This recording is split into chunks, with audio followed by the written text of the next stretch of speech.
你见过30年不吃饭照样饿不死的动物吗？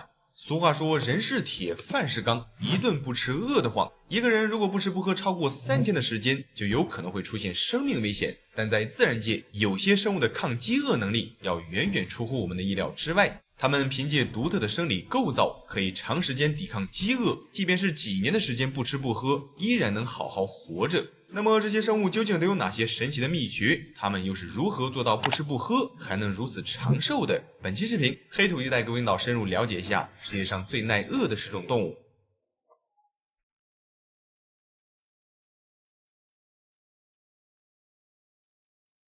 第10个，球蟒。这是一种原产于西非和中非地区的无毒蟒蛇，球蟒的体长可达 1.8 米，寿命最长可达48年。它的性情较为温顺，通常情况下并不会主动攻击人类。每当受到威胁时，它就会将自己的身体蜷缩起来，形成一个紧密的球形，所以人们才将其称之为球蟒。成年后的球蟒最长可达12个月的时间不进食，能拥有如此强大的忍耐力，靠的就是自身极其高效的节能代谢机制。球蟒对食物的转化率极高，每次进食之后，它们会将多余的能量转化为浓缩的脂肪，储存在自己的腹腔内。这些提前储存的脂肪就犹如一块高容量电池一样，能在食物资源匮乏的时期作为储备粮，为球蟒提供能量来源。第9个，吉拉毒蜥。这是分布在美国西部的一种有毒蜥蜴，它的体长可达58厘米，寿命可达30年以上。这种蜥蜴1年之中仅需要吃上3到4顿饭，就可以维持1整年的生命体征。如果在水分充足的情况下，它们甚至可以忍受1年以上的时间不进食。吉拉毒蜥生活在美国西部的沙漠地区，为了躲避炎热的天气，它们90%的时间都在地洞里待着睡觉。这个家伙和球蟒一样，每次吃完一顿大餐之后，就会将多余的能量转化为高密度的脂肪，储存在自己的尾巴里。我们可以通过观察它的尾巴是否圆润来判断它最近的财务状况。尾巴如果又圆又肥，表明它的能量储备充足；如果又细又瘪，那就意味着存粮不足，需要尽快进食。吉拉毒蜥是一种有毒的蜥蜴，这个家伙看上去虽然慢吞吞的，但实际上攻击速度很快。它的嘴里长有非常锋利的毒牙，一旦咬住猎物，轻易不会松口。它的毒液虽然不会对人类造成生命危险，但会产生剧烈的疼痛，严重的还会出现各种不适，非常危险。第8个，加拉帕戈斯象龟。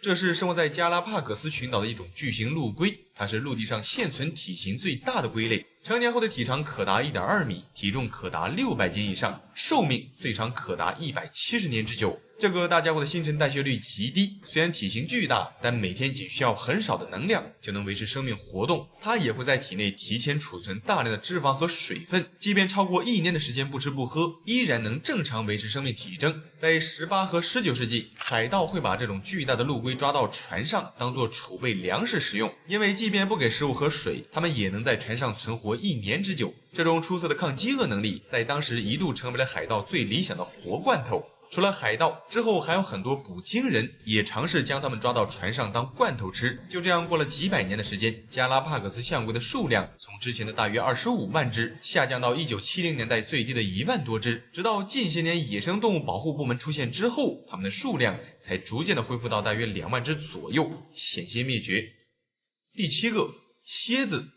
世界上大多数种类的蝎子几乎都能忍受6到12个月的时间不吃东西，尤其是生活在沙漠里的蝎子，最长可达2年的时间不进食，耐饥饿能力非常强悍。它们不仅耐饿，还极其耐渴。对于蝎子来说，仅需要吃掉一只蟋蟀所提供的能量，就足以支撑它们大半年甚至1整年的能量需求。蝎子之所以拥有如此强悍的抗饥饿能力，靠的也是极低的代谢率。当食物资源匮乏时，它就会大幅降低自己的活动频率，类似于冬眠一样，90%以上的时间都会保持完全不动。它能将代谢速度降低到正常水平的1/3，甚至更低。这种能力能够大大降低能量消耗，即便身处寸草不生的沙漠里，依然能完好的生存下去。除此之外，它的耐渴能力也非常强悍，在沙漠里即便3个月不喝水，也不会渴死。它的外壳上覆盖着一层极其精密的蜡质层，这层膜能完美锁住体内的水分，即便身处干燥的沙漠中也不会脱水。这种极其强悍的生存能力让蝎子从4.3亿年前一直繁衍至今，并且它们的样子几乎没有发生太大的变化。第6个，鳄鱼。你可能很难相信，鳄鱼这种体型庞大的冷血生物，最长也能忍受长达3年的时间不进食。一只成年的大型鳄鱼在饱餐一顿之后，即使未来1000年的时间里没有食物，它依然能维持生命体征。在我们很多人看来，体型越大的生物，身体所需要的能量，按理说应该就越高，但事实上远没有我们想象中那样简单。每种动物的能量转换机制都有很大的区别，比如鳄鱼吃进肚子里的每一口肉，都能将绝大部分的食物能量转化为脂肪储存起来，相比之下我们人类只能转化极小的一部分。另外，鳄鱼作为冷血动物，不需要像我们人类那样消耗能量维持体温，它们通过晒太阳就能得到活动所需的热量。当食物短缺时，鳄鱼就会减慢自己的心率，几乎一动不动地趴在岸边，会尽可能的将代谢率降到最低。生活在野外的鳄鱼并不是每天都能有饭吃的，在找不到食物的时候，它们就会利用这种极其节能的方式熬过没有饭吃的日子。第5个，肺鱼。这是生活在非洲的一种淡水鱼，成年后的肺鱼在3到5年的时间不吃不喝，也不会饿死。这种鱼是极少数能直接呼吸空气的鱼类，它不仅可以在水中用鱼鳃呼吸，还能在没有水的环境下直接呼吸空气。每当旱季来临，河流干涸，肺鱼就会钻进泥巴里，然后分泌出一堆粘液，将自己的整个身体包裹起来。这些粘液变干之后，就会形成一个坚硬的外壳，可以保护身体的水分不流失，就类似于茧一样。外壳造好之后，肺鱼就会进入夏眠，以此去躲避干旱的夏季。在这期间，肺鱼会关闭大部分身体功能，不仅会将代谢率降到最低，就连基本的排便和排尿也会完全停止。第4个，蜗牛。蜗牛的生存能力也相当强悍，世界上大多数的蜗牛几乎都能熬过2到3年的时间不进食。最猛的一个记录是1846年在大英博物馆的一只沙漠蜗牛标本粘在卡片上当动物标本进行展示。但让人没想到的是，过了4年之后，也就是1850年的3月份，博物馆的工作人员发现这个蜗牛标本竟然奇迹般的复活了。自此人们才发现，这只蜗牛其实并没有死亡，而是进入了一种休眠状态。为了验证蜗牛的休眠时间能够持续多久，1904年科学家将40只蜗牛放在了一个盒子里，不给吃也不给喝。过了8年之后，科学家发现其中10只蜗牛仍然活着。蜗牛之所以能拥有如此强悍的生存能力，性质其实和刚才提到的肺鱼差不多。当恶劣的天气来临，蜗牛就会缩进自己的壳里，然后从嘴里吐出一大堆粘液，将壳子的外口封住，然后将全身的代谢率降低到几乎停机的状态，不吃不喝也不拉，就躺在里面睡大觉，仅靠身体里提前储存的一点点脂肪就能熬过7到8年的时间，相当生猛。第3个，软皮。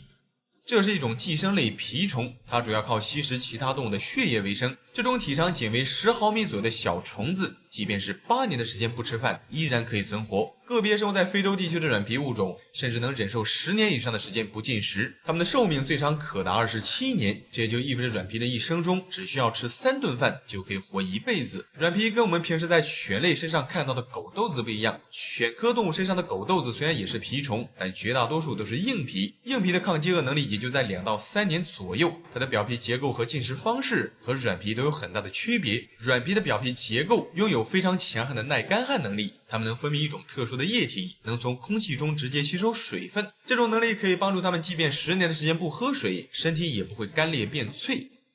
第2个，动员。眼前这个外形酷似龙幼崽的生物就是动员，它们的寿命长达上百年，即便10年的时间不吃东西，依然可以存活。动员的体长可达40厘米，它主要都生活在欧洲的地下洞穴里，这种地方没有阳光，漆黑无比，食物资源也少得可怜。动员在这里几乎1年到头也碰不到几回吃的，所以身体直接进化出了超级省电模式，吃上1顿饭就能撑好几年。由于一生中的大部分时间里，它都生活在没有光线的漆黑洞穴里，所以动员的眼睛会随着生长逐渐退化。在黑暗的环境下，它主要靠身上的各种感受器去识别周围的环境，不用眼睛也可以完全掌握附近的一切动向。第1个，水熊虫。这个小家伙几乎可以算得上是地球上人类已知生存能力最强的生物了。它不仅可以超过30年的时间不吃不喝，还能抵御零下200度以上的寒冷以及150度以上的高温。即便是核辐射对水熊虫也造不成任何伤害。除了高温和严寒，它还能抵抗600兆帕的压力。即便把它放到1万米深的马里亚纳海沟，它也能安然无恙。更让人难以置信的是，就连外太空那种没有氧气的环境，水熊虫照样可以活下去。这个家伙的体长大约仅为1毫米左右，体型虽然非常微小，但却没有天敌。无论是冰冻、干燥、饥饿或者缺氧都无法对水熊虫造成任何威胁。它之所以能拥有如此强悍的生命力，就是属于自身非常强大的隐身大法。当周围的环境变得恶劣或者不适宜生存时，水熊虫就会把身体里97%以上的水分全部排掉，让自己变成类似于干尸一样的状态。为了不让自己的身体在脱水之后变脆，它还会分泌一种特殊的糖，这些物质可以像胶水一样，能把细胞里的蛋白质都固定住。此时水熊虫的身体代谢几乎会完全停止，没有呼吸，也没有心跳。在这个状态下，你就是把它丢到150度的高温环境下，或者零下200度的极寒环境里，它都死不了，仅需要一滴水，它就可以重新复活，非常强悍。好了，本期视频就到这里了，觉得还不错的领导记得帮黑土点个赞，谢谢。 If there's one place on Earth where venturing into the wilderness is truly terrifying, the Amazon rainforest is definitely one of the most frightening. Not only is it home to some of the largest snakes on the planet, but it also harbors many notorious and deadly creatures. If you get lost here and have no wilderness survival experience, your time there will be a race against death. Beneath seemingly harmless fallen leaves, a venomous snake could be lurking, and the grass you brush against might be teeming with blood-sucking leeches. Behind you, a jaguar might be stalking you. If you can't bear the oppressive feeling of the deep forest and choose to travel by water, the Amazon River is home to black caimans, electric eels capable of generating 600 volts of electricity, piranhas, and giant anacondas. Even agile creatures like monkeys have to frequently climb trees over 40 meters high to survive and escape these terrifying predators. But even then, they can't rest easy, because there are even more terrifying predators than venomous snakes in the trees: the harpy eagle, the monkey's worst nightmare. The harpy eagle is one of the largest birds of prey in the world. Adult female harpy eagles can reach a length of 1 meter and weigh up to 18 kilograms, with a wingspan exceeding 2 meters. If in an oxygen-rich environment, with an abundant food supply, their weight can reach up to 24.6 pounds. You might not have a clear idea of what that means. A height of 1 meter is equivalent to a 3.5-year-old child, and a weight of over 20 pounds is roughly the weight of half a bucket of water. A harpy eagle with a wingspan of over 2 meters is even longer than your double bed. However, this large and powerful bird of prey doesn't live in open highland areas, but rather thrives in the dense jungles of the Amazon rainforest. The vegetation here is extremely dense, and the demands on flying skills are extremely stringent. Even a slight mistake could result in crashing into a tree. To navigate this complex and dense environment, harpy eagles have evolved exceptionally excellent flying abilities. Even with a weight of nearly 20 pounds, they can still fly through the forest at a speed of 80 kilometers per hour. This speed can generate a considerable impact force. If you were accidentally hit by one, it would be like being hit by a slow-moving motorcycle, and the force of the impact alone would be enough to break your bones. In 2002, a wildlife photographer named James Aldred was killed while photographing a harpy eagle nest in the Venezuelan rainforest. In that era, drones hadn't yet been invented, and to photograph harpy eagles, one had to climb a tree over 40 meters high, greatly increasing the risk of close contact.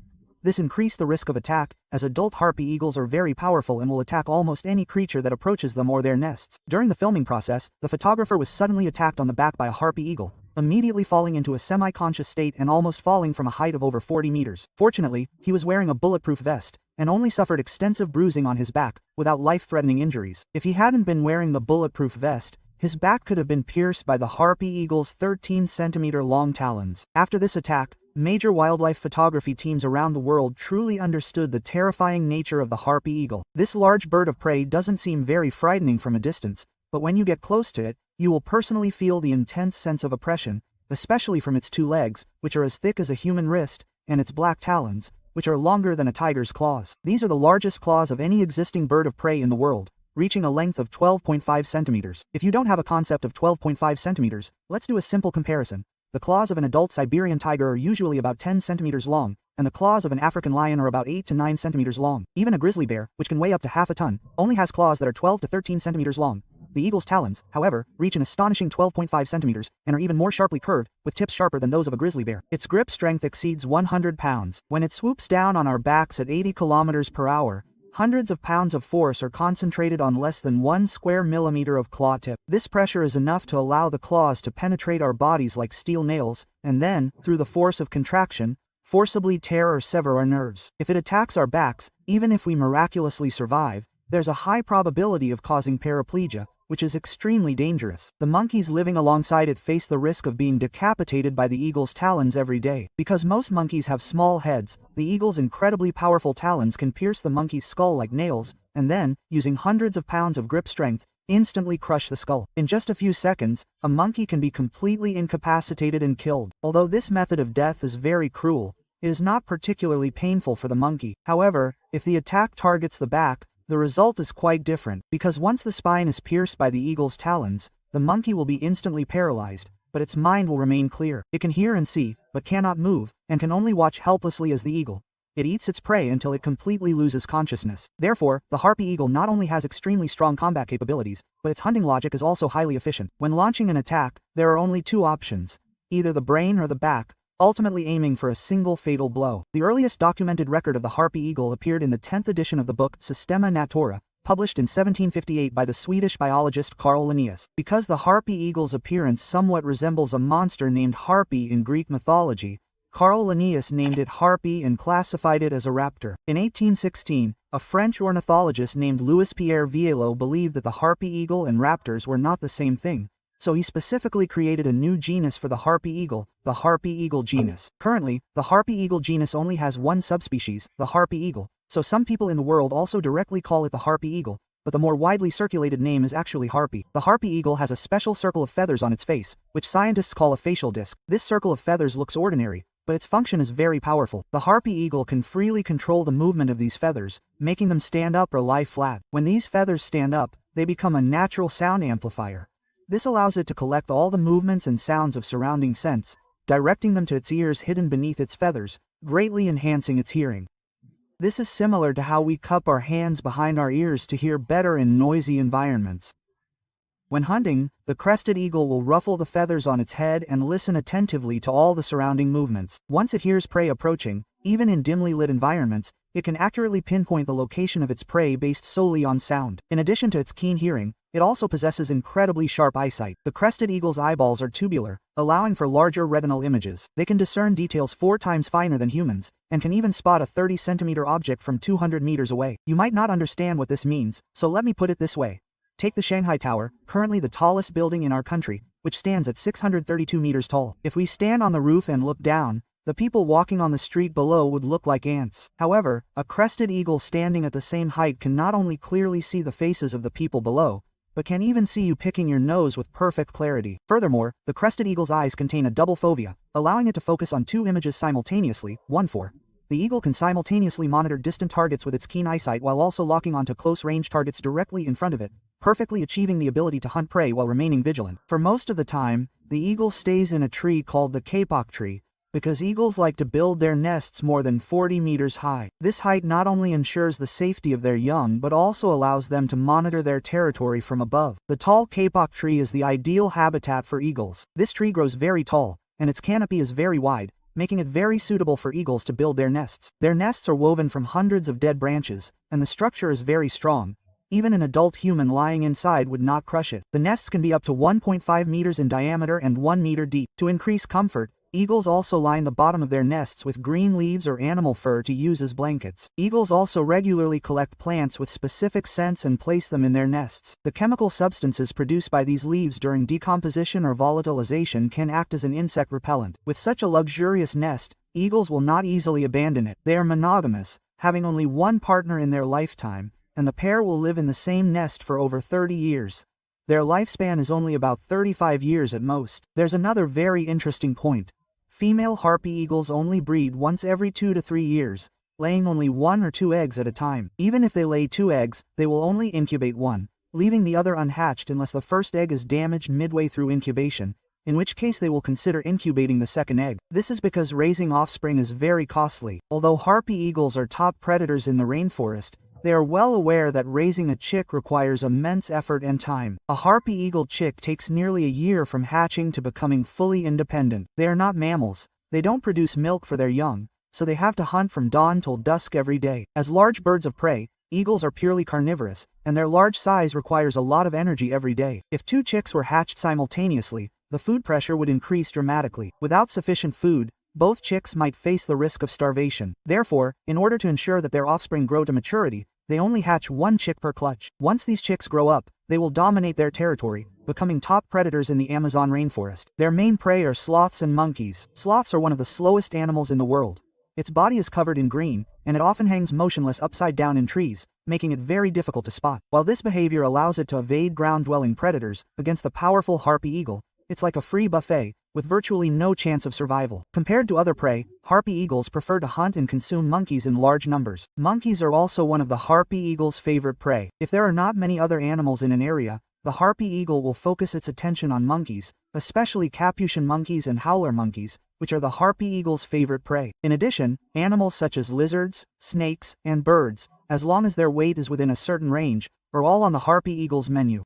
In the natural world, there is an endless arms race between predators and prey. For example, bats use ultrasound to catch prey, while moths have evolved ears that can hear ultrasound to avoid bats. To find out whether the same phenomenon exists between harpy eagles and monkeys, a research team conducted an experiment. On a small island in Panama called Barro, Colorado, there lives a species of howler monkey. Because there are no jaguars, venomous snakes, or eagles on the island, these howler monkeys have lived without natural predators for over 100 years, and therefore they have completely forgotten. The experiment aimed to understand the instinct of primates to evade predators, specifically whether these monkeys could evolve new skills to cope with aerial predators. In 1999, scientists released 2 crowned eagles onto Joe Island. As expected, the 2 eagles launched a large-scale hunt against the monkey population on Joe Island. Faced with these large birds of prey from the sky, the monkeys, who had never experienced such attacks before, either panicked or stood shaw in place waiting to die. Within 2 or 3 days, one monkey would be killed. During this period, scientists observed that the eagles did not act rashly when hunting. They would first conduct a kind of stress test on the monkeys. Facing the monkey troop, the eagles would land conspicuously on a tree opposite the troop, allowing all the monkeys to see them, and would also emit a series of calls. This behavior was the eagles testing the monkeys' reaction. If the monkey troop became chaotic after the calls, the eagles would immediately understand that these monkeys had no defense capabilities and would immediately launch an attack. Conversely, if the troop reacted quickly and displayed a defensive posture after the calls, the eagles would consider these monkeys difficult to deal with and would mostly choose to fly away, searching for another monkey troop that did not show a defensive stance. In this way, after a year, the scientists discovered that the monkeys on the island had learned to defend themselves. They would quickly hide the little monkeys as soon as they heard the sound of the harpy eagle's footsteps, then occupy advantageous terrain, and even collectively shout and attack the harpy eagle, which proved quite effective. After the monkeys on the island re-evolved their defensive instincts, the harpy eagle, which previously could hunt one monkey every 2 to 3 days, could only hunt one every 10 days or so. A year later, the family removed the 2 harpy eagles from the island, and for a long time afterward, whenever a recording of the harpy eagle's calls was played on the island, these monkeys would immediately enter a fighting state. How long this behavior will last is currently unknown to the family. Hundreds of years later, they may forget again, or they may continue to maintain this behavior. This shows that the harpy eagle not only rules the skies of the tropical rainforest with its strength, but its intelligence is also far beyond our expectations. Whether it's the balanced allocation of resources for raising its young or the careful assessment of targets when hunting prey, the harpy eagle is a very excellent top predator. If you like this kind of animal, or if you like this kind of science popularization video, remember to like and follow, and I will continue to produce content you like. Thank you. Have you ever seen a bird that can kill people in the world? Do you know that there is a kind of bird that can kill us on the spot with just a touch? In the impression of most people, birds don't seem to be scary. After all, most birds are not large in size, relatively speaking. They say that birds don't pose much of a threat to us humans, but there's one thing we've all overlooked, you know? Birds might be descendants of dinosaurs. According to fossil records, modern birds appeared about 60 million years ago. There are over 10,000 species of birds on Earth. However, even with such a wide variety, we humans only encounter a few species regularly. In fact, besides some large birds of prey, there are many other terrifying and deadly birds around the world. In this video, Haidu has found 8 of the world's deadliest birds to introduce to you, so you can get to know these aerial killers. Hello everyone, I'm Haidu. If you like this kind of video, please give me a like and support me. Remember to press and hold the like button for 3 seconds to give Haidu a powerful encouragement. The 8th one is the Australian magpie. The Australian magpie is also called the Australian butcherbird. It is a passerine bird native to Australia and southern New Guinea. Adult Australian magpies are quite robust birds. They can reach a length of 43 centimeters, and their most distinctive feature is their black and white feathers. This magpie is very different from the magpies we usually see. This guy is a very dangerous bird in Australia because they will actively attack people, and their attacks can be fatal. In Australia, cyclists and pedestrians are often attacked by Australian magpies, especially cyclists, because an attack during cycling can lead to loss of control of the bicycle, indirectly causing fatal accidents. The most terrifying thing is when they swoop down from the air to attack our heads, as this could easily cause them to injure our heads, ears, or even directly peck out our eyes, especially those of children. A fatal attack once occurred in Brisbane, resulting in the death of a 5-month-old girl. Later, research revealed that the main reason for the Australian magpie's aggressive behavior is their strong territoriality. It was found that the number of attacks on humans significantly increases during the magpie's breeding season. This behavior begins when the eggs first hatch and continues until the young birds can leave the nest. During this period, anyone approaching within 50 to 100 meters of the nest is likely to be attacked. Very good. 7th, the wedge-tailed eagle. This is a very large bird of prey, with a body length of up to 1.2 meters and a wingspan of over 2 meters. This creature usually lives at high altitudes. They can be found in forests, plateaus, and some desolate areas at altitudes of 500 to 6,000 meters, and sometimes in high mountain rivers and valleys. Their eyesight is very strong, at least 5 times better than that of humans. Within the same distance, they can see objects much more clearly. They can use their excellent eyesight to lock onto prey on the ground from the air. Their main food source is large animal carcasses. It is a scavenger, but unlike other scavengers, this creature particularly likes to eat bones from animal carcasses, and bones are its main food. Its esophagus is very elastic. It can swallow many large bones. For bones that are too large to swallow easily, they will pick them up with their mouths, fly into the air, and drop them onto rocks or hard ground to break them into smaller pieces before slowly swallowing them. For smaller bones, they can even crush them directly with their mouths. Furthermore, this creature's digestive system is extremely strong.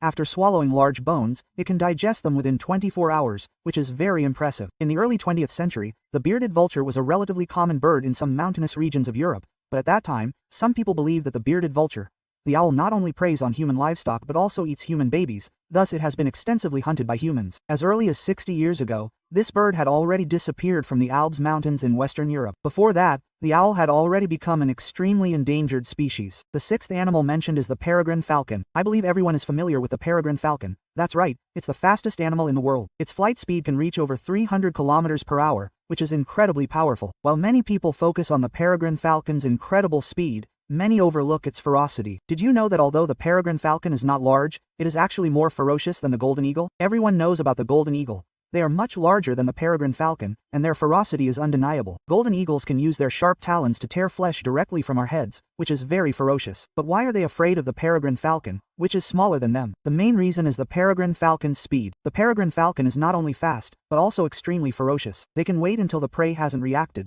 then use the impact force of a high-speed dive to fiercely plunge their sharp, dagger-like talons into the prey's body. If they grab a vital part of the prey, it can even kill them on the spot. Even large birds of prey like the golden eagle, if struck in this way, would not be able to escape death. Anyone who has actually seen a harpy eagle hunt will surely never forget it. Oh, and don't forget the threat this creature poses to humans. Another name for the harpy eagle is the hunter of sounds, and they have strong territorial instincts. Although in most cases harpy eagles do not actively attack us, if we approach or intrude upon their nests, they may also use their sharp claws to defend their territory, including against humans. It's important to know that the consequences of being attacked by a harpy eagle are quite serious. They can quickly fly in front of us when we are unprepared, using their powerful claws to gouge out our eyes, or use their talons to tear our skin, or even directly sever our arteries. Very dangerous. The 5th large eagle is also called the American eagle. This creature is actually a large owl that lives in the Americas. They are native to the Americas and are a highly adaptable bird species. The reason they are so adaptable is because this creature has a wide distribution range and a large activity area. They can be found in almost all parts of the Americas, including the subarctic regions of the Americas. This creature's wingspan can reach 1.5 meters. Their appearance is similar to most owls, with a round face and large eyes, and they don't look very friendly. Indeed, the great horned owl has a fierce temperament and strong attacking power. They possess extremely powerful talons, capable of crushing with a force of over 250 pounds, much greater than the pressure a human hand can exert. They can use their talons to tear our skin, especially on the neck. If you are grabbed by this creature, it can easily tear the blood vessels in your neck, which is very terrifying. Of course, great horned owls generally do not actively attack humans. They only attack us when defending their young or mates. Sometimes, if you unintentionally enter their territory, you may also be attacked. It's important to know that the great horned owl's talons have a strong grip and their destructive power is similar to the bite of some large dogs, and they specifically target our heads and faces. Once attacked by them, the victim may suffer permanent disfigurement, or in severe cases, have their eyes gouged out or even die. Finally, the 4th one, the African crowned eagle, is even more terrifying. The African crowned eagle is considered a fierce predator that attacks humans and even preys on human children, meaning it may be a bird that eats, the human-eating bird. The African crowned eagle, also known as the crowned hawk eagle, is distributed in sub-Saharan Africa. They are very large, nearly 1 meter in length, and are the 5th largest raptor in the world. This creature has very thick hind legs, and each talon has a very long claw. These claws help them kill prey more than 4 times their size, such as small antelopes, monkeys, and other large birds.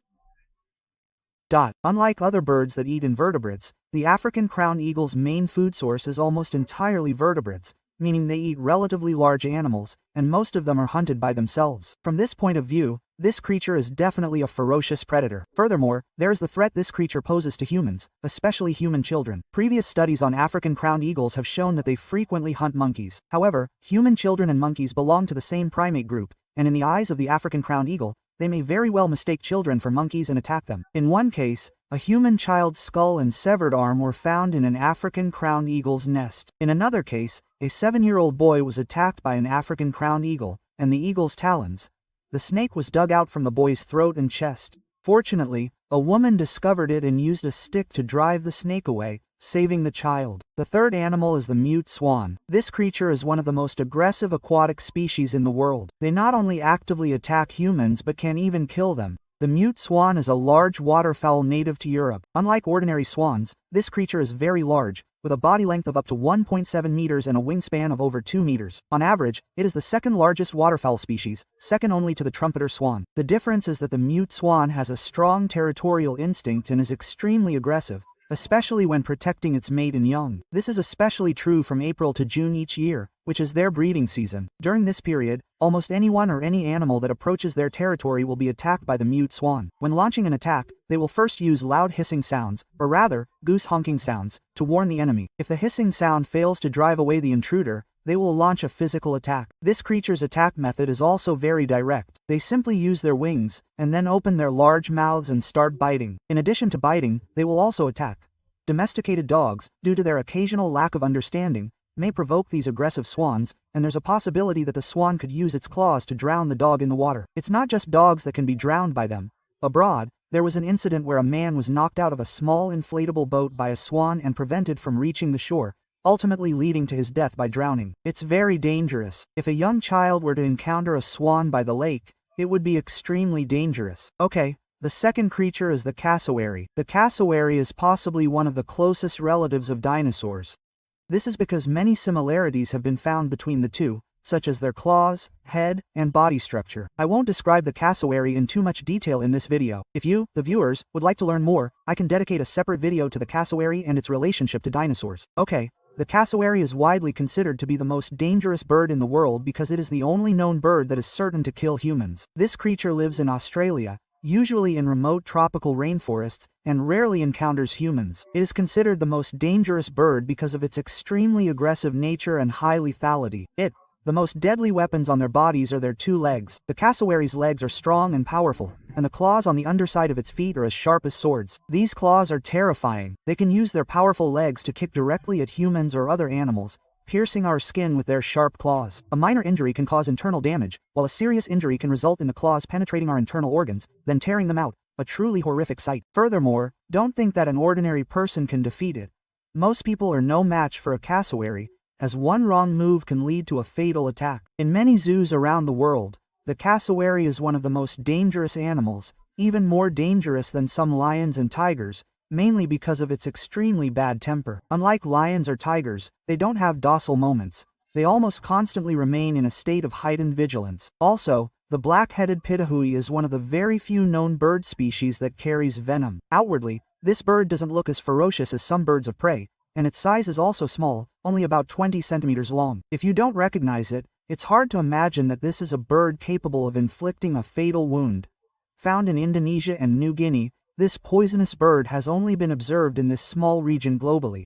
This creature carries a neurotoxin on its body, which is embedded in its skin and feathers. Touching it can easily lead to poisoning. Once exposed, it can cause a strong stinging sensation, followed by paralysis and even death. The toxin is extremely potent. Further research revealed that the bird itself does not naturally produce the toxin. The source of the toxin is likely from the poisonous insects they frequently consume. Through bodily transformation, the toxins are secreted onto the skin surface and feathers. This toxin helps them defend against lions or parasites, and of course, it can also defend against humans. If you encounter this bird in the wild, be sure to maintain a safe distance. These creatures are very dangerous. That's all for this video. If you liked it, please give Black 2 a thumbs up. Thank you. Did you know? In the vast universe, there may be planets similar to Earth, possibly with water, atmosphere, and even life. Since the launch of the Kepler Space Telescope in 2009, it has observed a large number of planets. Among them, there are many stars that share similarities with Earth. We call these planets terrestrial planets, meaning they are similar to Earth. What exactly is on these planets? Is it possible for humanity to achieve interstellar migration in the future? Today, Black Rabbit has found the 10 most Earth-like stars that humanity has discovered so far, and will take you on a journey into space to learn about these super-Earths. Hello everyone, I'm Black Rabbit. If you like this kind of video, please give me a like and support me. Remember to long press the like button for 3 seconds to give Black Rabbit a powerful encouragement. Thank you. Okay, the 10th one is Kepler 438b. It was discovered by humans on January 6, 2015. Its volume is similar to that of our Earth, and its diameter is 12% larger than Earth's. It is located in the constellation Lyra, approximately 470 light-years from Earth. Observations suggest that there is a 70% probability that the surface of this planet is composed of rock, and it is very likely that liquid water exists there. Kepler 438b orbits a red dwarf star called Kepler 438, which is similar to our Sun, providing sunlight to the surface of Kepler 438b. However, the surface temperature of this red dwarf star is not as high as our Sun's temperature, and its overall mass is nearly half that of the Sun. This means that the temperature and brightness on this planet may be lower than the Earth is much smaller. Kepler 438b orbits its host star every 35 days and 5 hours, while our Earth orbits the Sun every 365 days. This means that a year on Kepler 438b is only 35 days and 5 hours long. Furthermore, later studies by scientists revealed that its host star, the Sun in this system, is largely similar to our Sun. However, Kepler 438b's Sun experiences a superflare every few hundred days. This flare emits very strong radiation with immense destructive power, capable of wiping out life on Earth. Therefore, it's unlikely that life exists there. The 9th planet is Proxima Centauri b. It's called Proxima Centauri b because its star, Proxima Centauri, is the closest star to our solar system. It's our neighbor. Note that the relationship between Proxima Centauri and Proxima Centauri b is similar to the relationship between our Sun and Earth. It is approximately 4.2 light-years away from Earth. Compared to Kepler 438b, which is 470 light-years away, Proxima Centauri b is considerably closer to us. This planet may also possess liquid water and a rocky surface, and it is located in the habitable zone. Proxima Centauri b is only about 7 million kilometers away from its Sun. Living on this planet, we would see a very large Sun, and next to this large Sun, there will also be 2 smaller-looking suns, meaning there will be 3 suns in the sky here. However, there's no need to worry about being scorched by the sun, because there is no day-night cycle here, nor are there seasonal changes. One side is eternally hot, and the other is an eternally cold night. We can live in the habitable zone between the ice and fire, provided that the atmosphere is thick enough. Oh, and also, Kepler 186f orbits its Sun every 11.2 days. If we use Earth's calendar system, 11 days here would be a year. Okay, number 8. Kepler 186f. Upon hearing Kepler, again, some leaders might be confused, wondering why there are so many Keplers. The reason why many of these planets start with Kepler is because they were all discovered by a space telescope called Kepler, so their names all start with Kepler, followed by a code to distinguish them. This Kepler 186f is very similar in size to Earth, only about 10% larger overall. It is located in the Cygnus constellation, about 500 light-years from Earth. It orbits its star in 130 Earth days, and is also located in the habitable zone of its star. In terms of composition, it is likely also composed of rock and should also have liquid water. Overall, its similarity to Earth is very close. Recently, unfortunately, its parent star, its Sun, is not as strong as our Sun. Its Sun is smaller, cooler, and much dimmer than our Sun. Therefore, this planet, which is overall very similar to Earth, should have a very low surface temperature. On the surface of Kepler 186f, its Sun is only 50% as bright as the Sun we see on Earth about an hour before sunset. Therefore, this planet receives less radiation than Earth. Although the temperature is low, overall, the possibility of life cannot be ruled out. Also, because its distance from its star is less than the distance between Earth and the Sun, its rotation speed may be much slower than Earth's. A day on this planet could be several weeks, or even months. Ranked 7th is Kepler 62f, which scientists believe is a planet suitable for life and is listed as a candidate for the habitable zone. Kepler 62f is an exoplanet, and observations have shown that it is located in the habitable zone. Its surface is composed of rock, and part of the surface is covered by oceans. However, because it is farthest from its star, it is likely a planet completely covered in ice. After simulation studies by researchers, it was found that its atmospheric thickness is 12 times greater than that of Earth, which is sufficient to block harmful radiation from its star from reaching the surface. The orbital period of this planet is also similar to that of Earth, and it is very likely that it has similar seasons and climate to Earth. It takes 267 days to orbit its parent star, so a year there is 267 days long. It has water, land, an atmosphere, and seasonal changes, which undoubtedly provides excellent conditions for the emergence of life. Unfortunately, it is 1,200 light-years away from Earth, still beyond the reach of humanity, and this vast distance limits further exploration by humans.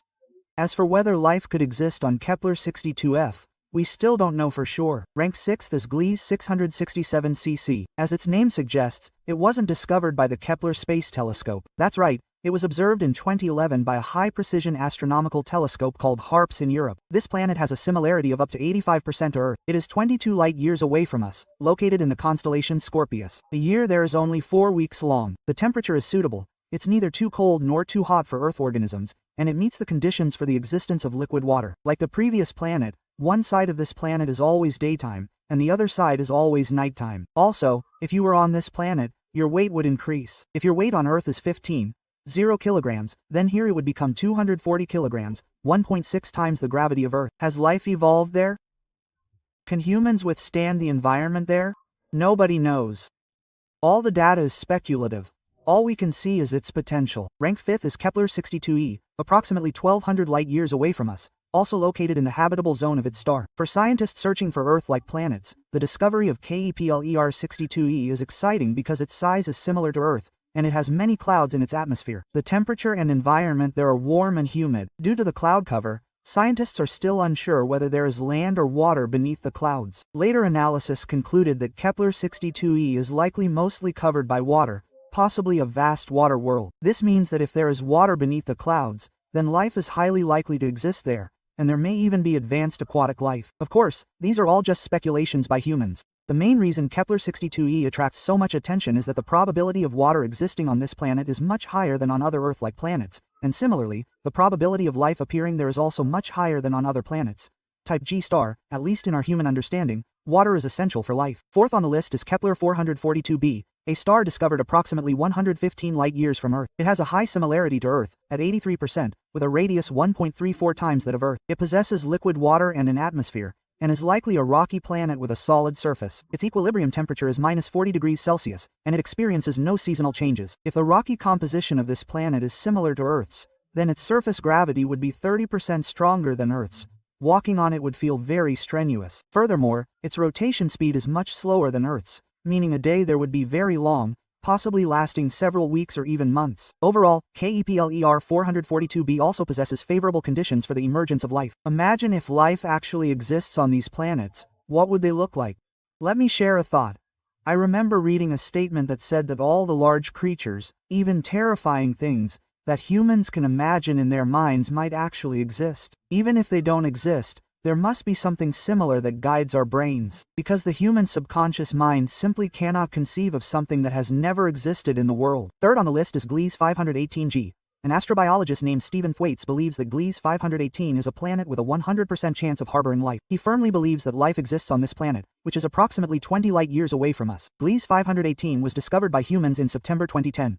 Located in the Libra constellation, 20 light-years from Earth, its mass is 3 to 4 times that of Earth. Scientists have determined from its mass analysis that it is a rocky planet, meaning it has land. It orbits the red dwarf Gliese 518, with an orbital period of 7 days. The average surface temperature may be between -12 and -31 degrees Celsius. The gravitational pull is close to or slightly higher than that of Earth, making it highly likely that liquid water and an atmosphere exist. There would be no sunsets or sunrises. One side is constantly exposed to sunlight and is extremely hot, while the other side is perpetually in darkness and extremely cold. In the central region between the two, a habitable zone for life might be found. This planet can be said to meet most of the conditions for the emergence of life. However, the only thing that cannot be determined is whether an atmosphere exists on Gliese 518, and therefore, people have no way of knowing the structure of its atmosphere. If the atmosphere here meets the standards, then it is highly possible that life exists on this planet, just like on Earth. The second planet is Kepler-452b, which scientists call Earth's cousin. Kepler-452b's. It has a diameter 60% larger than Earth, and its surface gravity is almost twice that of Earth. It orbits a star in the Cygnus constellation, similar to our Sun,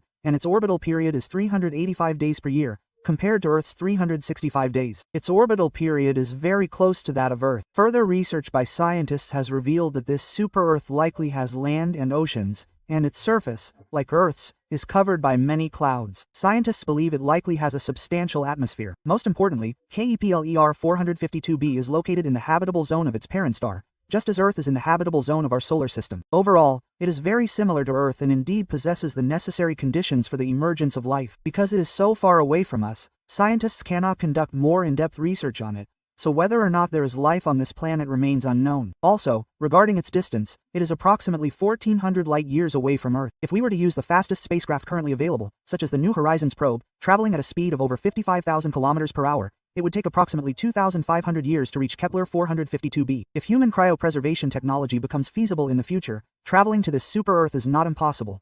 Okay, rank number 1, Mars. The reason why Haidu, the speaker, puts Mars in first place is because, with current human technology, Mars is the most likely place for humanity to achieve interstellar migration. Although its conditions are not as good as those mentioned above, it is a planet that humans can definitely reach. Moreover, a Martian day is very close to an Earth day, and it has distinct seasons, although the length of each season is about twice that of Earth. Mars' orbit is similar to Earth's, and it also has 2 natural satellites. Current human exploration of Mars has observed phenomena such as groundwater seeping to the surface, and there is a large amount of water ice at both poles.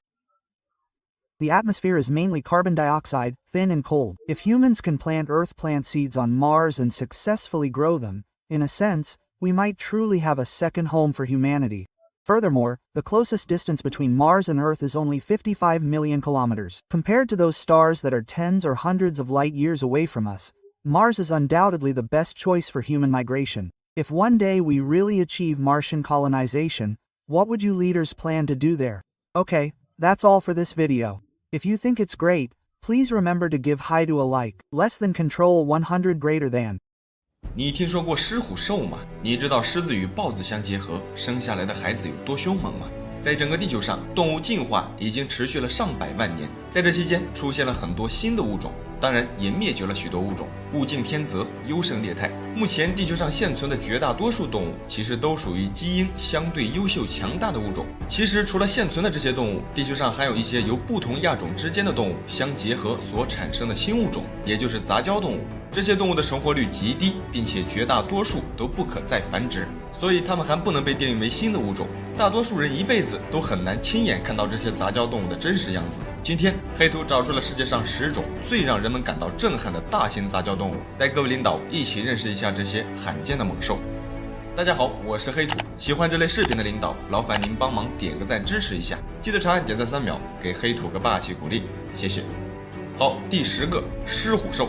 没错，狮虎兽是真实存在的，它是雄狮与母虎产下的后代。狮虎兽的身躯庞大，外表看上去与狮子相似，但是身上会长有虎纹。这个家伙的体型比任何品种的狮子或者老虎都要大很多，它是地球上人类已知现存体型最大的猫科动物。成年狮虎兽的体长通常都超过了3米，体重最高可以达到惊人的800斤以上。更过分的是，这个家伙从出生起身体就会不断的生长，一直持续到它们的身体不能承受为止。导致这种现象的原因是因为雄性老虎与母狮子会把控制生长的基因遗传给后代，以此来控制体型的变化。而狮虎兽因为不是雄性老虎或母狮子的纯种后代，所以就缺少了这项基因，这就会导致身体控制不住的持续生长。然而就是这种巨大的体型成为了狮虎兽最大的缺陷。最严重的就是它的头，狮虎兽的头颅非常大，它遗传了狮子的头颅，却没有遗传狮子粗壮的骨架。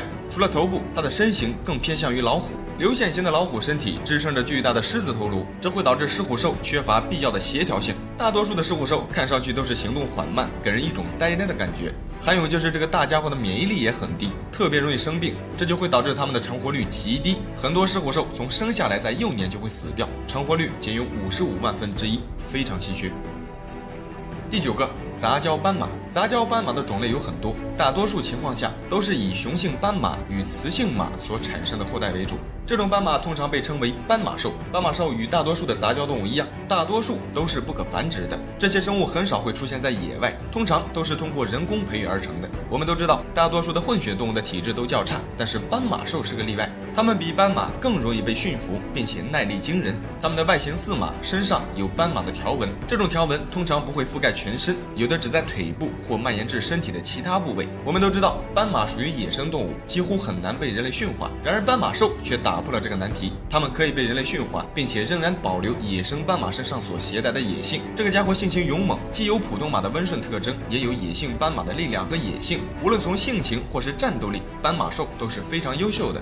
当然，它们的战斗力自然也不容小视。还有就是杂交斑马是具有攻击性的。第8个，马骡。马骡其实就是我们俗称的骡子，骡子想必各位领导都比较熟悉，但是你知道吗？骡子在古代曾经被视为珍贵的动物，只有王公贵戚才有权利玩赏。古人之所以对骡子有这么高的评价，大多数原因都是来自骡子的义用价值。我们都知道，骡子是由公驴与母马所产生的杂交种。对了，这里解释一下，公驴与母马的幼崽被称为马骡，如果是公马与母驴的后代，则是驴骡。简单理解就是，如果马生的就是马骡，驴生的就是驴骡。这期视频我们主要以马骡为主。马骡在古代之所以这么受欢迎，主要是因为它们的义用价值。马骡的生命力和抗病能力都很强，体质结实健壮，一般很少会生病。这个家伙力量很大，并且耐力还特别的惊人。它们可以被当作牲畜帮助人类工作，也可以当作坐骑供人们骑乘，性格也比较温顺。在1914年到1916年间，英国人曾到我们国家的山东、陕西一带采购大型的马骡供军队使用。由此可见，骡子的用途要比马和驴都要高。可惜的是，这么优秀的一个物种不能够自行繁衍后代。随着现代汽车与农业机器的普及，以后的人几乎也很少可以看到骡子了。好，第7个，豹狮兽。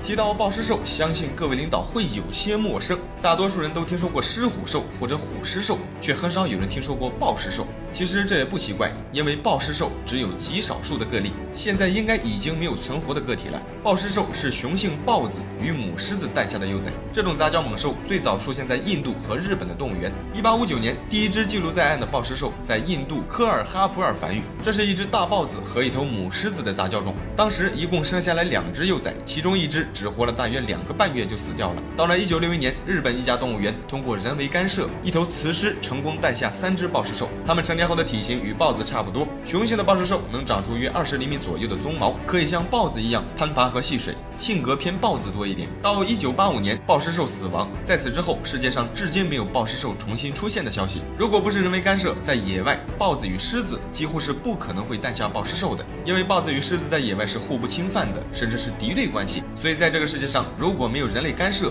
几乎不可能有豹狮兽的出现，但它却真真切切的在地球上出现过。好，第6个，鲸豚兽。这是一种由雄性宽吻海豚和雌性尾虎鲸杂交所诞下的动物。目前在夏威夷的海洋公园有现存的2只活体。鲸豚兽除了在圈养中生活，也有报告指曾在野外观察到过它们，不过没有确切的证据。世界上第一只人工培育的鲸豚兽特点十分明显，它的父亲宽吻海豚有88颗牙齿，母亲尾虎鲸的嘴里有44颗牙齿，而鲸豚兽却正好有66颗牙齿。这个家伙的外形与海豚一样，身长可达1米以上，幼崽的体重通常要比海豚幼崽的体重要轻一点。2011年7月5日，在我们国家的辽宁省抚顺市的一个海洋馆里诞生了一只鲸豚兽，它是由一只雄性花鲸和一只雌性宽吻海豚诞下的，从生下来就不幸夭折，成活率非常的低。好，第5个，混血骆驼。这是一种由丹峰骆驼与南美大羊驼通过人工干预培育出来的混血骆驼。这种骆驼如果不经过人工干预，也是不可能通过自然手段繁育的，因为骆驼和南美的大羊驼体型相差很大，南美大羊驼的体型要比骆驼小很多，所以两者几乎是不可能自行培育的。第一只混血骆驼诞生于1998年的1月14日，在迪拜骆驼繁殖中心通过人工受精生产的。人们培育这种骆驼的目的是为了能够创造一种具有骆驼大小和力量的能够生产更多羊毛的动物。然而不幸的是，这种混血骆驼培育出来之后，却像大羊驼一样都没有驼峰跟蓬松的长毛，并且这种杂交品种性情暴躁，而且完全没有协作气质，人们只能放弃继续培育这个品种的混血骆驼。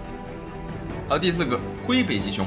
灰北极熊就是雄性灰熊与雌性北极熊的后代。这个物种与以上的那些杂交动物不同，灰北极熊具备完整的生殖能力，也就是说它们可以繁衍后代。不过即便拥有这项功能，灰北极熊在野外也是非常罕见，它们大多数都生活在动物园里，只有极少数可以在野外发现。2006年4月，一名美国的猎人在加拿大西北地区班克斯岛上猎杀了一只貌似北极熊的熊，后来对这只熊的观察发现，这只熊虽然有白色的皮毛等等北极熊的特征，但是仔细观察会发现，它的眼部周围跟背部和四肢也有很多地方与灰熊有些相似，还有就是它的爪子与拱背更接近于灰熊的特征。后来人们对这头熊进行 DNA 测试后，最终证实这只熊的确是一头由雄性灰熊和雌性北极熊杂交诞下的。好，第3个虎狮兽，在这里跟各位领导解释一下，虎狮兽跟狮虎兽不一样。虎狮兽是雄虎与雌狮杂交出来的，也就是母狮生下来的叫虎狮兽，母老虎生下来的叫狮虎兽。虎狮兽要比狮虎兽更珍贵、更稀缺。它与狮虎兽不同，虎狮兽的头部像老虎，却有狮子一样的鬃毛；身体像狮子，头部像老虎，身上同样也有类似老虎的褐色条纹。特别是它们的眼睛、鼻子、耳朵及脸型都具备狮虎共有的血统。虽然虎狮兽并没有狮虎兽那样大的体型，但是它要比狮虎兽更加凶猛，它们的性情更接近于老虎。它同狮虎兽一样没有生育能力，并且虎狮兽的成活率要远低于狮虎兽，它们的抵抗力极差，成活率极低。要知道，狮子与老虎之间的受孕成功率仅为1%到2%，再加上这种杂交动物的抵抗力天生就很差，所以即便是狮子与老虎成功诞下虎狮兽的幼崽，它们也很难轻易的长大，几乎在没有发育健全之间就会死掉。2008年，在我们国家的南京红山森林动物园就曾培育出过一只虎狮兽，不幸的是，小家伙从出生仅7天就死掉了，成活率非常的低。即便少数的虎狮兽可以成活，但其身体仍有着巨大的缺陷。首先就是不能生育，其次在它的一生中将会有各种后遗症反复出现。有时候生命就是这么神奇，如果这个世界允许一个物种的存在，那么它无论在多么严酷的环境中都可以生存下来；如果不允许一个物种的存在，哪怕是拥有多强大的基因或先天性条件，都无法完好的生存下来。第2个，热带草原猫，这是一种由非洲野生叟猫与家猫杂交而成的品种。这种猫的外表更倾向于它的父亲叟猫，拥有叟猫的长腿、长脖子以及较大的耳朵。它的体型可能是家养猫中最大的一种了。这种猫的肩高将近50厘米，体重约为30斤左右，一眼看上去就像是一个小型的猎豹。我们都知道，非洲的叟猫是一种非常凶猛的野生动物，人类几乎不可能驯化它们，而热带草原猫却是可以驯化的。这种猫看上去高大而纤细，自身就携带着一种高贵的气质。除了外表，它还遗传了叟猫的大多数技能，比如跳跃。热带草原猫原地跳跃可以轻易地跳到2.5米高。综合来看，它几乎就是一个缩小版的叟猫。与叟猫不同的是，叟猫是纯野生动物，非常凶猛，容易袭击人类。然而热带草原猫要比叟猫更友好、更温顺，更适合陪伴人类。对了，还有就是它虽然是属于杂交品种，但是由于过于稀少的原因，在世界上很多地方都明确规定不可以私自喂养这种猫的。一方面是因为稀缺，另一方面也是因为这种猫身上一半都是野生动物的血统，并且体型较大，狩猎手段也较强，可能会威胁到本土野生动物的物种，所以对这种品种施加了限制。好，第1个，混血美洲虎，也有人直接叫它们美洲虎或者美洲狮。由于它们并不能代表一个新的物种，所以至今这个物种也没有确切的学名。它是美洲虎与狮子混血儿，看上去与黑化的美洲豹差不多，但它却是一只由雄性美洲虎和一只雌性狮子相结合产下的后代。2006年4月9日，2只美洲虎在加拿大安大略省巴里的雄溪野生动物保护区出生，其中一只就是黑色的。刚开始人们很难相信这2个小家伙是由狮子与美洲豹相结合诞下的产物，一开始还遭到了很多人的质疑。后来经过各界人士的调查，最终确信这只黑化的美洲虎的确是美洲虎与狮子的混血儿，并且它们可能是世界上唯一一种美洲虎与狮子的产物，非常稀缺。好了，这期视频就到这里了，觉得还不错的领导记得帮黑土点个赞，谢谢。你见过世界上最大的狗吗？你以为藏獒的体型在犬界真的能名列前茅吗？你知道吗？狗是地球上变异最多的一种哺乳动物，在全世界公认的狗品种就超过了400多种，还有很多杂交的品种都没有被正式命名，种类繁多。说起体型较大的狗，我们大多数人都会想到藏獒、坎高、中亚、杜高，还有高加索等等这些比较出名的狗。但实际上，这些狗在世界上所有的犬类中体型并不算太大，它们只是属于一种比较凶猛的中大型犬。真正的巨型犬其实还有很多。今天黑土找出了世界上最大的11种狗，带各位领导一起认识一下这些巨型猛犬。大家好，我是黑土，喜欢这类视频的领导，劳烦您帮忙点个赞支持一下，记得长按点赞3秒，给黑土个霸气鼓励，谢谢。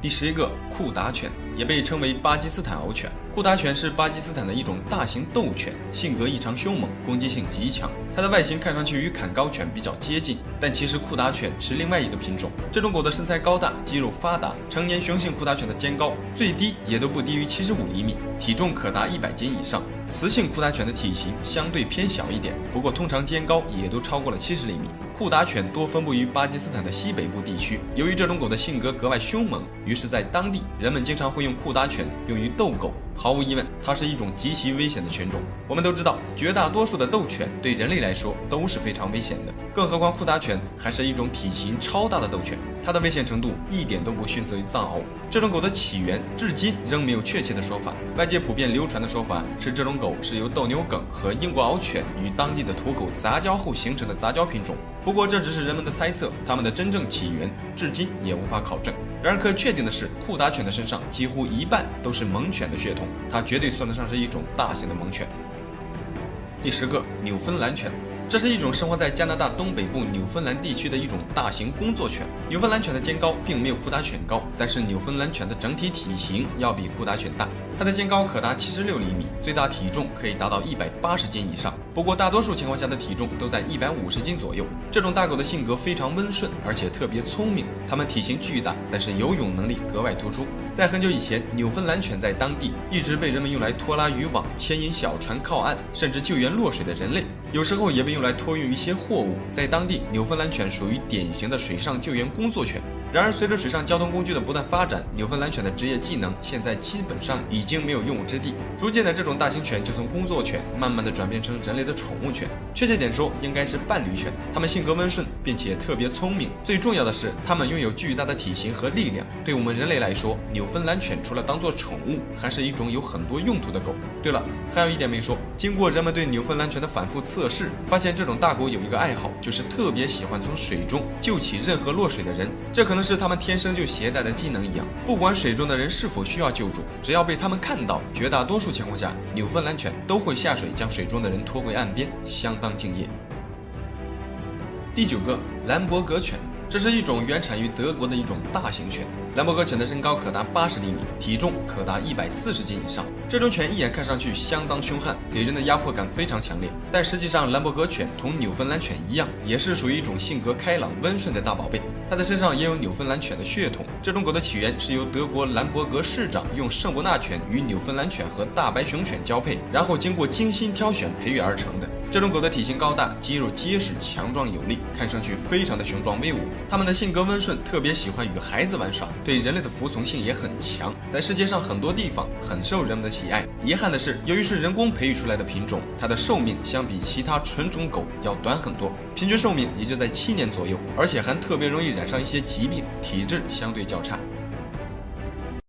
第8个，英国獒犬。这种狗通常被认为是所有犬类中体型最大的犬种，确切点说，它是体重非常大的犬种。英国獒的身体很大，虽然它的肩高不是很高，但是它拥有很宽厚的身体，看上去非常庞大。它们的肩高可达76厘米，体重最重可以达到惊人的280斤。不过这种体重是极少数非常大的个体才可以达到，一般情况下，雄性的体重也就在200斤左右。这种狗是一种非常古老的品种，在很久以前，英国獒犬曾经被人类当作杀戮机器带上战场作战，之后也被用于参加各种战斗，帮助人类狩猎熊、狼，有的还被送进斗兽场与狼或熊打斗。后来随着这类竞技被禁止之后，英国獒犬的知名度也随之衰落，直到今天，这种猛犬看上去给人的感觉依然相当凶猛，但实际上这种狗的性情对人类来说是非常温顺的，一般情况下很随和，对待主人也非常忠心，但这并不代表它们对人类没有威胁。要知道，它是所有犬类中拥有最大体重的狗，它们非常强壮，而且战斗力也很强，一旦发起疯来，2个壮汉都够呛能制服得了这种狗，所以还是要与这种獒犬保持安全的距离。